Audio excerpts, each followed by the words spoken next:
ñëpp ñu nekk di ñu setaan ci réew mi ak ci bitim réew di jébbal suñu njaal officiel ñi nga xamante ne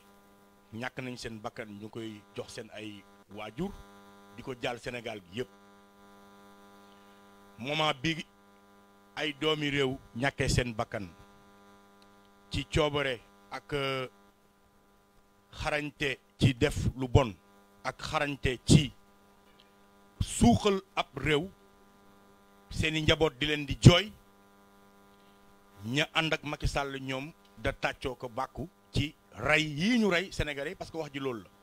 bu ay nit dee nga mattu tàccu mooy da ngaa d'accord ci ñu rey kon ñi ngi jébbal suñuy njaal officiel famille yooyu di naqarlu ak ñoom di leen wax ne bu mu fa ñëw di indi ceeb ak xaalis parce que loolu la mën rey la ba noppi rey sa doom ba noppi indil ko ceeb ak suukar ak xaalis famille bu mu ci fekk ci di la yóbbul ceeb ak suukar neen ko dàq ci biti doo rey sama doom ba pare di ma indil ceeb ak suukar Aliou Sané wax na ko léegi Sénégal dafa nekk di dund tartar boo xamante ne musut am ci histoire u Sénégal muy gàcce bu rëy Afrique gi yëpp Sénégal gàcce la fi am fi mu ne nii fu ñuy romb dañuy yolos yolosi ñu nekkoon réew moo xamante ne ni tabbal ñu ngi di ko tagg ci kaw nit ñi di ko magnifier ci suñu démocratie foo tourné ñu naan la Sénégal waaye léegi soo dee sénégalais Mali sax boo fa demee da ngay yolos yolosi dugal sa doq parce que gàcce bi ñu Macky Sall teg ci àdduna bi yëpp ci delloo ginnaaw suñu démocratie delloo na suñu démocratie ginnaaw ba nga xamante ne ñi ngi ci réew moo xamante ne kenn mel ne la kenn mënatu fee nooy kenn mënatu fee sëqat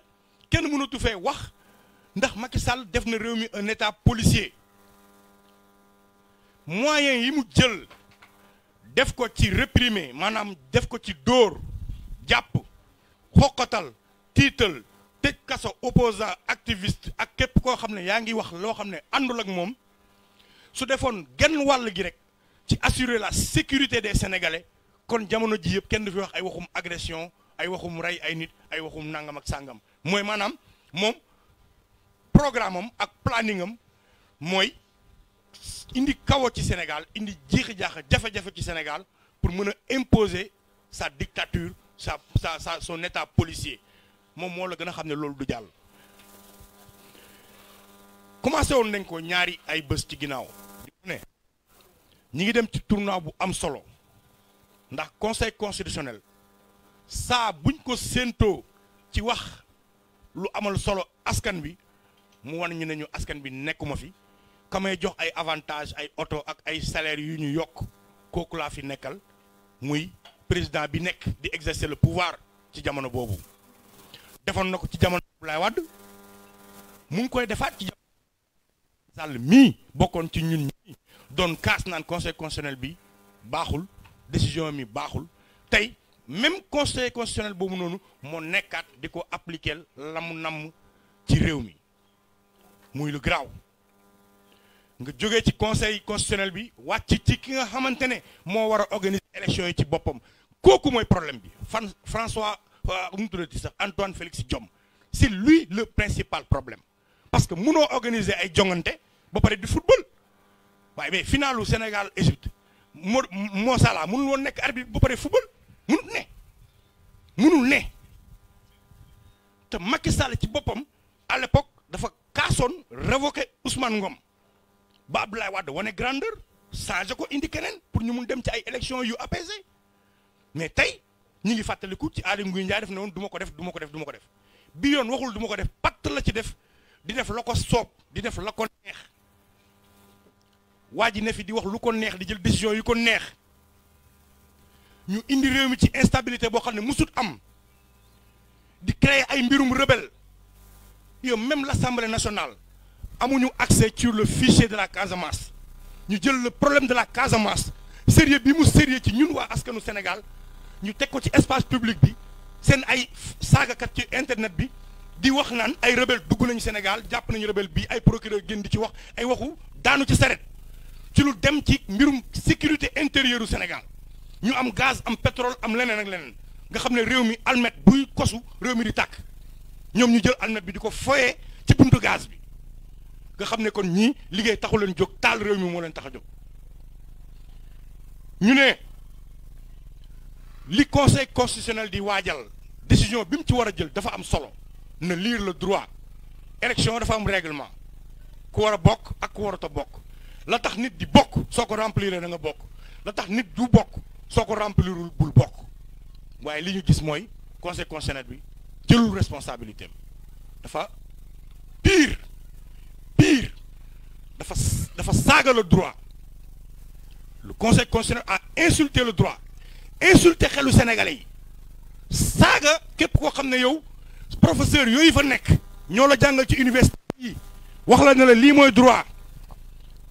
ñoom Omar a ngi fii si ginnaaw ay étudiants lañ ñoom nee nañ xàmmeetuñu seen ay professeurs ils se disent que du kii wala du ñii ñoo leen doon jox ay cours seen classe parce que lépp lu ñu leen jàngaloon salfaañee nañ ko teg nañ ci seen tànk pour plaisir u Macky Sall pour bànneexu Macky Sall ak njabootam conseil constitutionnel bi génn décision boo xam ne éliminé na ay liste yu bëree bëri ñi ci société civile bi wax nañ ko sànq gëm sa bopp bu buggaan wax nañ ko jàmmi réew mi bu ñoom Fadel wax nañ ko ñoom Serigne bu mais ñu ne li gën a ti ñaaw mooy mu ne yow équipe nationale bu Sénégal day football yi waaye Sadio Mané Kalidou Koulibaly Edouard Mendy Gana Gueye yéen du ngeen football remplaçant yi ñooy ñoom ñooy football ñii duñ football waaye moom équipe am ay kàngamam yëpp danañ bokk yow nan ngay football ak nit ba pare ne ko yow waaw say kàngam duñ bokk man samay kàngam kese ñooy bokk loolu waxu caaxaan la sénégalais ngeen comprendre ko noonu soo nee waa ji say remplaçant ñooy bokk titulaire duñ football mooy match ña nekk titulaire bokkuñu mais yow say remplaçant ñooy ñëw ñu football ko ñu ne ko nag conseil constitutionnel vraiment yow nag bii nag moom moo xadd kaaba gi décision bi nag moo xadd kaaba ga parce que nag foye droit à ce point foye ay articles yoo xam ne ñoo ko toog tëgg ko ci suñu mum réew ngeen jël ko foye ko dëggate ko comme ça musut am te gàcce la te l'histoire retiendra te bu leen yaakaar ne parce que tey Macky Sall mooy tooyal seen ceeb kër suba ëllëg kenn du leen ko fekkee kenn du leen ko toppee kenn du leen ko fàttali yore njaboot ci mim réew di jël yenn décision yi ak taxaw yenn taxawaay yi dama defe ne fàtte ëllëg am na moo tax la ci la coalition Yewwi Askan Wi jël décision def marche ñëpp naan marche bii wala lee mais en toute responsabilité ñu def yëfu mag organiser ay milliers de sénégalais ñëw ci place bi fees del amul kenn ku ko mën a lam-laamee heure bi jotagul sax pare nañ ku ne dem nga sa yoon bañ nettoyer fa def fa la ñu war a def mais ñooñu bu ñu woote waatee manifestation te yow jàmm rek tax laa jóg mais ki defoon wan la laajaat pour defaat mais jox ko mu def Macky laisse les gens manifester Aliou Sané wax na ko léegi jamonoy Abdoulaye Wade dem na benn moment on demandait plus les autorisations on n'adressait plus de lettres au préfet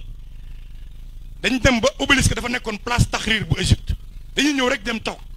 Wade jël sécurité teg ko buntu RTS ne fii bu leen fi romb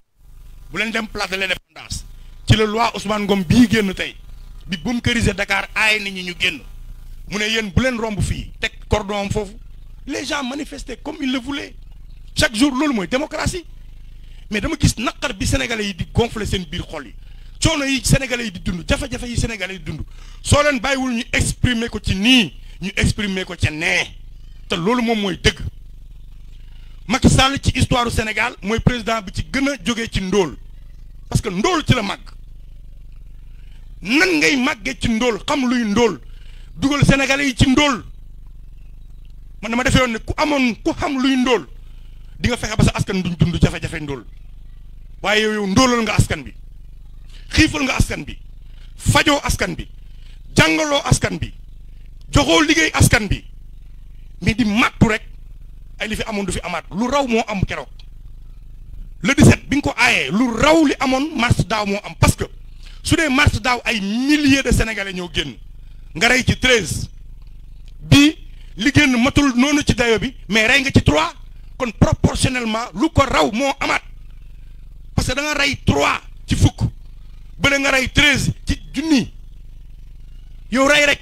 kill tuer de sang-froid balle réelle qui a commandité cela et jamais on aura de coupable duñ mës a am ku ñu jàpp ne kii moo rey xale yi kenn du ci mës a indi lu leer chaque fois ñu rey ay doomu sénégalais te kenn du ci indi lu leer ñu lay xamal ne la Macky bii yoon le 29 bii nii opposition bii di Yewwi Askan Wi woote waat na soo leen bàyyiwul ñu def seen manifestation ci jàmm comme ni ko suñu constitution waxee soo leen bàyyiwul ñu def li nga xamante ne c'est leur droit ñoom ñoo ko moom ndeyu charte réew mi moo ne fépp fu sénégalais ne nga am lu la naqadi moo xam jaadu na jaaduwul mais dalaa naqadi yow am nga droit nga dem yëgal autorité bi ne ko damay dem ma ñaxtu ko li ko war mooy mu ñëw ne la fii bul ko dépassé fii nga ma wax heure bii bu jotee demal ndax kat soo aayee manifestation la nga ciy def ci matériel def ko ci police def ko ci lacrymogène def ko ci ndox mu tàng def ko ci tiital dëkk bi ci mobiliser suñu frères policiers yi duñu lekk duñu naan soo ko defee ci encadrer une manifestation du sax toll un quart bi 10 policiers mun nañu sécuriser une manifestation autorisée 10 alors que une manifestation non autorisée il te faudra 1000 à Dakar 1000 à Guédiawaye 1000 à Pikine 1000 à Ziguinchor 1000 ailleurs parce que partout dans le Sénégal les gens vont manifester mu neex la mu naqadi la mënoo ci dara et dans la diaspora c'est que Macky ña lay yónni ña ngay bañ ñu yëg ne Sénégal mu ngi yëngatu waa France yëg nañ ko Macky bàyyi bu naqat sa bopp àdduna bi yëg nañ ne Sénégal am na guuta baaxut tout le monde est au courant France gi ngay bañ mu xam ne Sénégal yëngatu na yaa ngi fokkati droit yi ils le savent seen ambassade baa ngi fii am nañ ay renseignements généraux ils savent tout ce qui se passe ñoo la ko gën a xam te France moomee la ngemb moo la gën a xam ne askanu Sénégal du nangu mu foye ko France boobu ak occidentaux yooyu ñoo la gën a xam ne askanu Sénégal yeewu nañ askanu Afrique de l'Ouest ci en général yeewu nañ que yooyu dootul amati que ay préfet yi ñëw fii toog ay chef de canton yi ngeen di yabal ñu ñëw fii sous préfecture di ñu jiite di ñu foye di ñu nax na loolu jeex na fi te bientôt ils vont te lâcher ils vont te le montrer parce que ñoom seen ay intérêt moo leen tax a jóg parce que xam nañ ne askanu Sénégal kenn àndu ceeg yow su amee ñu ànd ak yow it motuñ fukk kon ñu lay wax ne bàyyil sénégalais yi ñu manifester ñun de li ñuy wootee mooy képp koo xam ne démocratie moo la tax a jóg liberté moo la tax a jóg bëgg Sénégal moo la tax a jóg yëf yi doonatul affaire u Yewwi Askan Wi dafa dem nekk nag léegi mbirum Sénégal ci boppam nekkatul affaire Yewwi Askan Wi affaire u Sénégal la parce que suñu démocratie bi ñu xeex ba moom ko moom Macky Sall musul nooyi lacrymogène waxoon naa ko fii ba muy indi maire gàddoom bi it bi 18h30 jotee dafa ne pëccet dem musul fekkee fu ñu sànnee lacrymogène xamul xeex xamu ko xamul jafe-jafe xamul métti xamul raak musul raak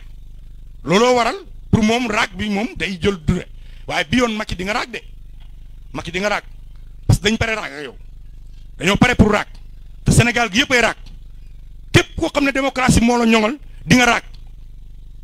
incha allahu rabbi le 29 bàyyil nit ñi ñu dem manifester ci jàmm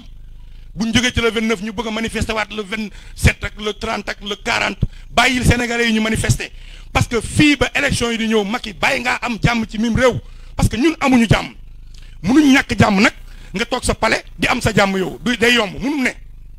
mënul ne soit tu gères le pays ci ay règlement ak ay droit ak li war soit ñu won la ne la ñun boo ñu joxul boo tegee droit sim kaw ñu jël li ñu askan bi li ñu suñu constitution may mais jàpp ay député te dindi woo seen muraay kiiraan jàpp ay maire jël ay nit opposant tëj leen bunkeriser leen Aliou Sané wax na ko léegi jamonoy parrainage noonu la ñu defoon ñun ñëpp Kër Simon ñu xëy war a déparé Kër Simon mu teg cordon buntu Kër Simon ku génn mu jàpp la stratégie yooyu nga xewal amul problème kon incha allah nañ ci dem ak yow le 29 incha allah bàyyi sénégalais yi ñu manifester bàyyi waa Yewwi Askan Wi ñu def seen manifestation on appelle tous les sénégalais ñu génn massivement li nga gisoon keroog lu ko quadruple ngay gis parce que toute cette force silencieuse ñu ne woon patt toog naan mbirum Yewwi la ak Macky tey jii xam nañ ne nekkatul mbirum Yewwi dong mbirum Sénégal la ak suñu démocratie et pare nañ suñu démocratie lam ñu jaraloon 2011 lu ko raw la ñu jaralaat tey te dinañ la ko woon incha allahu rabbi kon loolu laa ci bëggoon a dolli di wax ne que ñi nga xamante ne ñoom la ñuy woowee société civile bi nga xamante ne ñoo fi jiitu ñëpp ci Sénégal daanaka nekk ay leader ci Afrique ñoom bind nañ bataaxal boo xam ne ñun signé nañ ko xam naa ñeneen dinañ ko signé pour dem ci Nations Unies dem fépp foo xamante ne droit lañ fay wax pour fàttali leen ne Macky Sall mii ci biir Sénégal la Sénégal amoon ca démocratie yëpp salfaañe na ko foye na ko yàq na ko dëggate na ko xotti na ko et que lu ko neex la nekk di def c'est un dictateur buy ñëw fii ci Afrique de l'Ouest pour que ñu ñaawlu ko ci àdduna bi comme ni ñu koy ñaawloo fii ci réew mi di artu nag di yëgal suñu famille yi suñu parents yi suñu kilifa yi di leen wax ne ñaari nit bu ñuy xeex nga ñëw fekk ki yore fetal fekk keneen ki taxaw boot ay loxoom nga ne ko yow mi boot say loxo bàyyil xeex bi déet ki yore fetal kay ngay aaye leen ki yore fetal bu ngeen ko aayewul dinañu boom ndax ñun kese du ñun rek ñooy dem ñun ñëppay ñëw